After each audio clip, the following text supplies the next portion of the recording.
Morning, everybody. This is Autumn here with Max Spring. Not sure if anybody's tuning in, but I'm happy to engage if you are. Um, I typically don't do this, but I'm going to call this in the weeds on Saturday. So basically, I don't know. There's this headline. I don't prefer to get into the weeds, but this one I just kind of had to do it. Um, this is it's regarding a headline with Kid Rock. Kid Rock has had some type of apparently maybe some type of a drunken raid or a tirade on stage in a bar, I guess. And of course, he mentioned, of all people, he mentioned the Holy Oprah. Um, and I just want to say this first and foremost. I'm not condoning anybody um, being belligerent or public intoxication, any of those things. But um, he mentioned two or three other celebrities, Joy Behar. Is it Gifford? Kathy Gifford. Just these are women. So this is a textbook case for the social justice warriors, and they're all going to come out. And the first thing, of course, Newsweek. It's a Trump supporting musician. So right away they already primed the reader.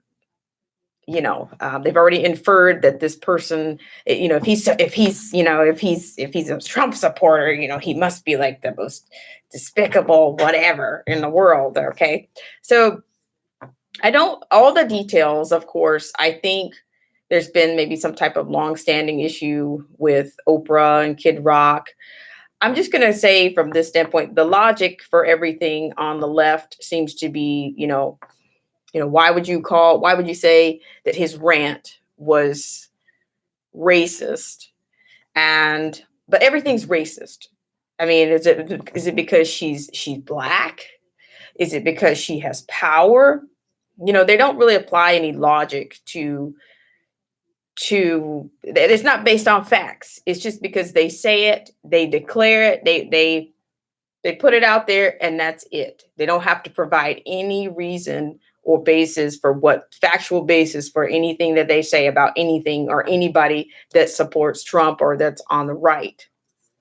But I'm sure that it's going to be, it's going to be blown up and inflated. But I think the bigger picture here is probably just a ploy to another foot soldier, another attempt to try to drive some of the Black community that might be on the fence, or it won't work. It won't work for those who are grounded and informed. But for the rest, it's about, I guess at this point, it's about retention for the left. They know that they're losing their audience, they're losing their grasp, and they're going to pull out the Holy O in this case. So, and of course, Oprah Winfrey, she's a successful woman. She happens to be Black. She did have, I will agree with some of the things that I read. Of course, Oprah Winfrey, many women put a lot of stock in Oprah Winfrey, and it's almost like they want her to tell them how to feel. And especially, they're waiting for Oprah and her friends to tell them how to feel. And it's been that way for years. To me, it's a part of the propaganda. It's a part of the indoctrination. It's a part of it all works together. The media has had a hold on, and Hollywood has had a hold on the American mind, and the influence. They've had a huge degree of influence on people for years.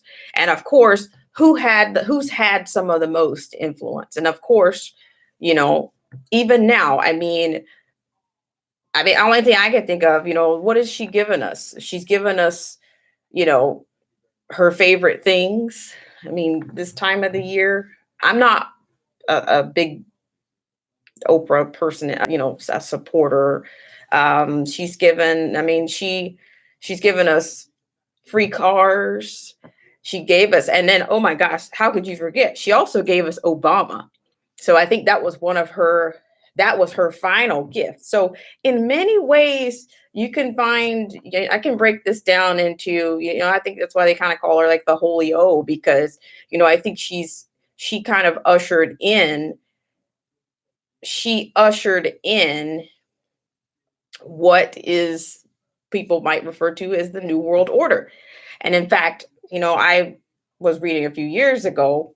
If you look at it from a palindrome kind of perspective, if you flip the name of her network, the Oprah Winfrey Network, you get New World Order. So are all of these things, are they a coincidence?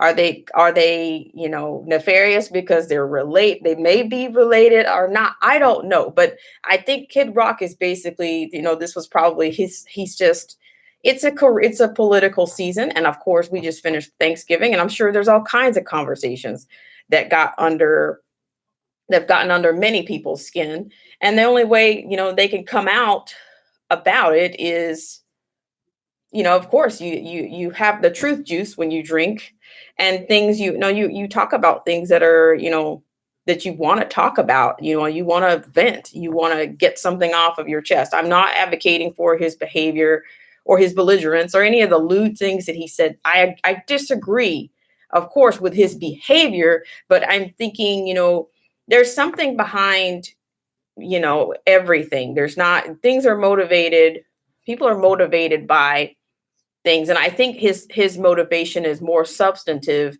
than he's ever going to be given credit for. But the social justice warriors will use it as their canvas to shellac some more weak-minded, low voter IQ people, to just, there, it's just a zombie. It's a zombie kind of zone. And enjoy Behar, of course, she and that group on the View, they're always on the attack. And they totally got trolled by Donald Trump Jr. on his last visit there. So I'm just thinking, like, I'm simply offering that there, even though he did this on a rant, I think he's not just he can't be written off as just some racist person on the right, some Trump supporter on the right. And that's just not going to cut it. And a lot of people in the Black community actually they are very disconcerted with Oprah. She has, she's got a lot, she's had a lot of conflicts with people in the Black community. So they need to, before they start trying to use that little canvas, they need to know that obviously Newsweek is not aware that Oprah has enemies amongst in her own community. And it's not because, so what's the reason for that? You can't associate that with racism. I guess you just start calling the Black community that's not pro Oprah, white supremacist or whatever they want to, whatever they might come up with. But I'm sorry, I just had to get into that a little bit. I mean, it's anybody out there. I know it's early, but I just wanted to say, it just gets to be a little bit gross. I mean, they just keep trying to paint Trump supporters as, they want to put them in this demographic. They want to paint them in this demographic, but it's not fitting anymore. And that's what I'm here to say. I'm saying left is not working anymore. Your cover's coming off, and you're going to try to, you're trying to paint Trump supporters as people that would bash Oprah. Well, people can disagree with Oprah. They don't have to like her. They don't have to sing her praises. They don't have to buy her her psycho babble. They don't have to believe in any of that stuff. And Oprah, people don't want Oprah to tell, everybody doesn't want Oprah's opinion about how to feel about anything. I personally, I don't worship, I don't idolize any of these people. I'm sure she has her own flaws, and I'm sure, he has his own flaws, but it's hard to watch, you know, the media just keep painting people. You either get to be the Trump supporting musician. I guess in a few minutes, you're going to have Trump supporting teachers, Trump supporting dentists, Trump supporting nurses, Trump supporting postmen, Trump supporting baker, Trump supporting trash man. It's Trump supporting Amazon delivery guy. Everything from here out is going to be, it's going to be painted that way. You're either on the left, or you're a Trump supporter, or you're a racist. And I just think that there is no argument there. There's so many holes, you're gonna fall through. So if anybody's out there, I'd love to engage. I don't really, this is not formal or anything. Does anybody have any comments? Is anybody, exhausted or desensitized over the usage of the word racist? Does anybody know what is racism anymore? It's because you don't like somebody. It has to be because you're racist. And then you have the protected class of, okay, if you're black, oh God, that's a class in itself. If you're a woman, oh gosh, there's another class. It's like you're a protected class. And what else? But then where it falls apart is Oprah is a wealthy woman. She's a wealthy woman, but because she's under the glass of being a black woman, you can't say anything, whether drunk or sober. You cannot say anything about her. You can't say anything. And I don't remember, what I read, I don't remember even a very specific it doesn't really go into details about what he's attacking her for. Why is he making these comments about her? It doesn't talk about that. It just sets up the racism template. The racism template is set because you had to put Trump, you got to stamp Trump on every application. You got to do it. And so that's another opportunity. So I guess we're going to probably see more, like I said, more things like this coming out, and they're going to use they're going to use Hollywood to keep the conflict going. But I don't know. Let me know what you think in the comments. I mean, I'll hang out here for just a few seconds more, but I'm also trying to work on doing a stream, and I will call it In the Weeds, and I will do it my goal is to do In the Weeds on Saturday. So if you're tuning in, if you decide to tune in, it'll be a regular episode of In the Weeds. And I think, like this kind of thing, I rarely do it, but I just kind of get tired of it because I happen to be demographically Black or African American, and these values that the left, they don't represent me. I mean, that's, Oprah, for one, is not oppressed.